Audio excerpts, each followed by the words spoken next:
waxaan rabaa inaan mayga ku soo dhaweeyo Paul Marino oo loo yaqaan Geedi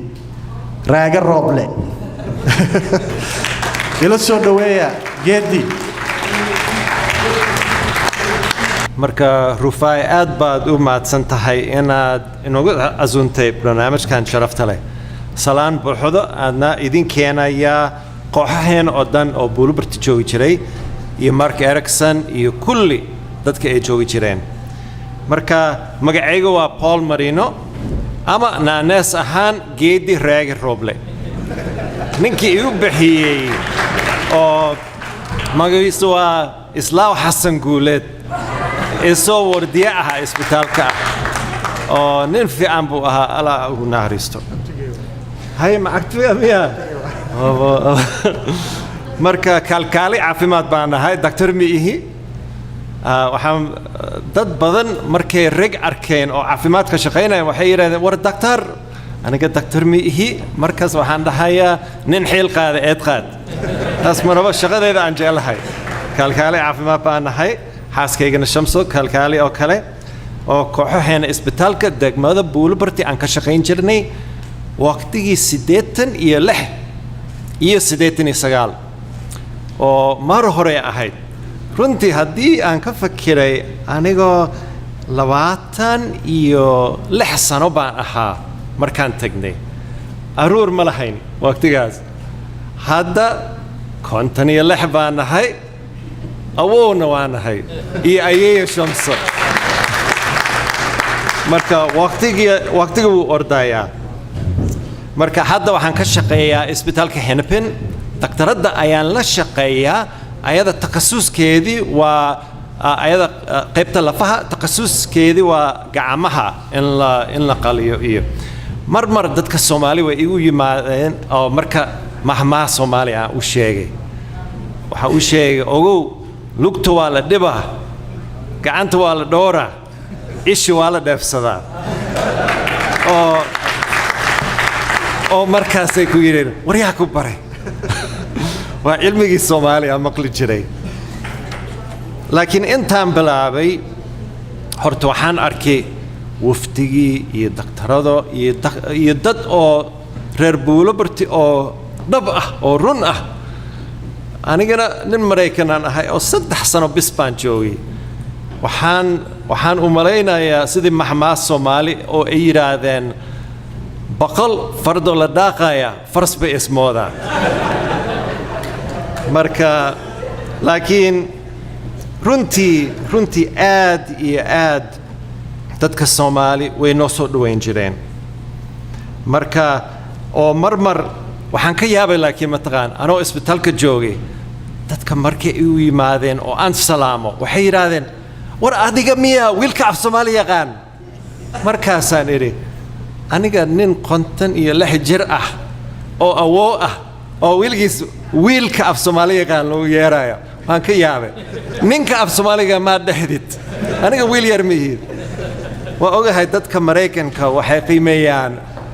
aruurtinimo iyo dhalinyaronimo laakiin aniga sida Soomaali ah waa ogahay dadka dacweyn ayaa maskax weyn sida mahmaada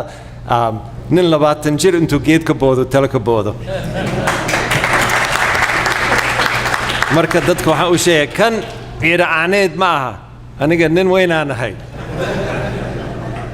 marka wax kasta waqti haboon buu leeyahay waxaan xusuustay markaan Minneapolis soo guurnay 1999 bay ahayd oo isbitaalka Hennepin waxaan ka shaqeynayay Dr. Osman Harare oo nin aan ah oo marka waqtigaas ma jirin kalkaaliyo badan oo Soomaali ah laakiin hadda way tirbadnaayeen taas waa loo baahan yahay waana wax wanaagsan meel kasta aad tagaysaa waa arkaysaa ama daktaro Soomaali ama kalkaaliyo ama sheybaar ama shaqo kasta la arkayo Soomaali baa qabsanaya taas loo baahan yahay markaan arko dad badan oo dadaalayaan in dib u dhiska isbitaalka Buulbarti ay sameeyaan aad baan u faraxsanahay runtii maxaa yeelay waa ogahay shaqadan waa arrin ka badan hal qof runtii sidii aan waxaan xusuustay niman xamaali ah oo shaqaynayay xamar ayaga way heesayeen markay shaqaynayeen waxay yidhaahdeen quraansho ururte bula waajita quraansho ururte bula waajita saas bay yidhaahdeen oo waana arki jiray quraansho bula jiidaya indhahayga waa ka arki waana run waa sida far keliya fool ma dhaqdo waa runta marka waqtiga gaabnaa oo 3 sano oo aan reer buulaay baan ahaa dadka aad bay noo soo dhaweyn jireen runtii wayna martiqaadayeen oo waa isla shaqaynay waxaan maqlay daraad ruufacay baa ii sheegay umalasadii oo muxubbo hare ee wili way joogtaa Buulabarti waan ka yaabay wax badan baa isla shaqayn jirnay marka shaah badan baan cabnay aad shaah badan baan cabnay iyo hal mar ana geel baan cabay mar laba ma cabay waa ogahay idinku waxaad qabtiin caafimaad inay tahay laakiin inagoo shuban bis waa dhib marka inkastoo Buulabarti waa magaalo yar waa dadka oo reer Buulabarti ah waa dad wanaagsan oo caan ah oo qof kasta waxay faanayaan magaaladoodii ma fahamtay marka anigana iyo inkasta aysan ahayn hal qabiil ah dadka si nabad bay isla noolaayeen runtii saas baa arki jiray marmar aad baan ugu xumahay markaan arkay dadka Mareykanka ayagoo fahmi iskhilaaf baa jira marmar dadka Mareykanka iyo dadka Soomaali anigana markasta dad Mareykan waxa uu sheegayaa dadka Soomaalida waa sida idinku tiin waxay dadaalayaan mustaqbalka caruurtoodii nabad bay rabaan horta ogow diintooda aad bay u qiimeeyaan laakiin waxay yihiin dad gacmo furan aad iyo aad marka aniga ahaan geedi ahaan iyo xaaskayga Shamso wax badan baan ka faa'iideysanay dhaqanka iyo ilmiga Soomaali oo dhalinyaro kasta oo Soomaali ah waxaan u talinayay bal afkiina hooyo baro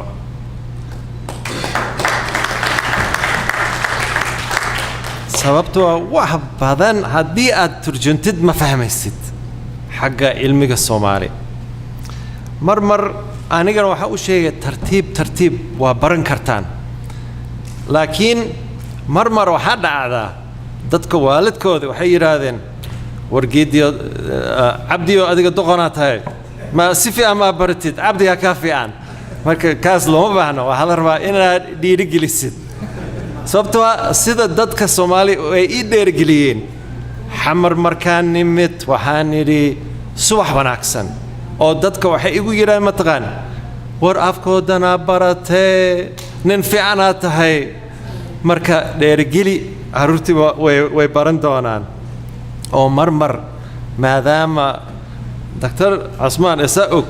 dadka qaar waxay u mareeyeen inaan ahay barwaani marka marmar mahma barwaani waan tuuray mid oo la dhaho sidaad u baranaysaa luug marow لازم لامي ku qaadaya marka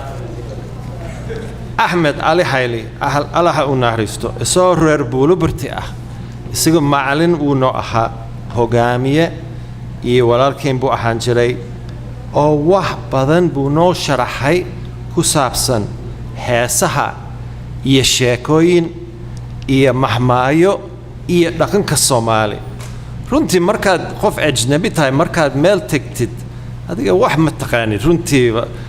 ma fahmi kartid haddii qof ku sharaxaya haddii kale wax ma fahmaysid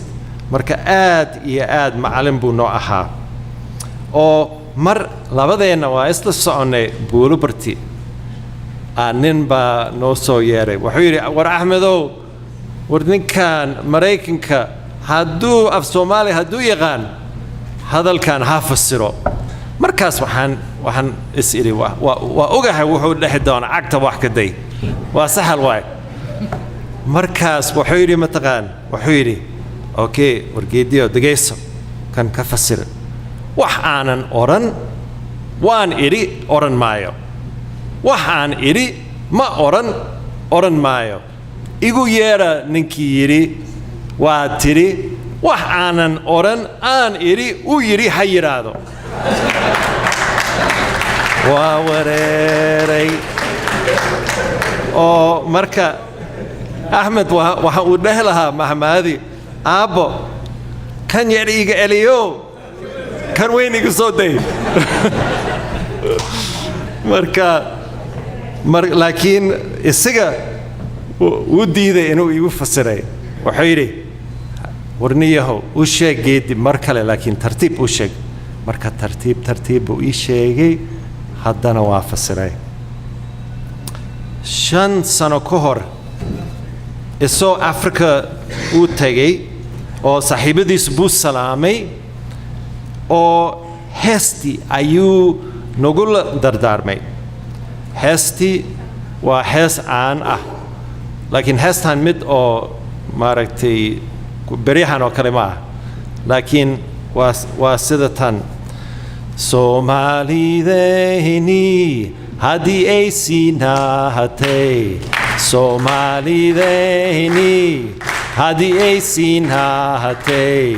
waa subax wanaagsane calankana salaama nin lagu sahdo ha seexan hilbaasita ha seexan nin lagu sahdo ha seexan hilbaasita ha seexan ha seexan soo jeedo si weyn u feejigno marka heeskan inoo baray marka heesahan iyo waxaan markaa maqlo adiga ma fahmayo laakiin isaga wuu tartiib wuu ii fasiray walaalayaalow isbitaalka buulubarti oo sanayin badan ka hor la bilalaqaystay oo eber laga digay in dib u dhistaan waa wax wanaagsan runtii waxaan xusuustay sheeko oo nin gabadhiisa aad bay u jiraneed ayaa ciise masiix u yimid oo baryay inuu gurigiisa tago laakiin inta ay soconayeen nin kale oo gurigii ka yimid wuxuu yidhi